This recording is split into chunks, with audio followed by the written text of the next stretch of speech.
Halito! So today I want to talk about action verb pronouns in Choctaw. Let's get started.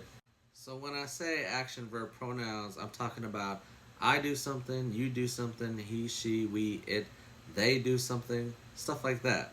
So I'm going to be using the verb tuksali, which is to work.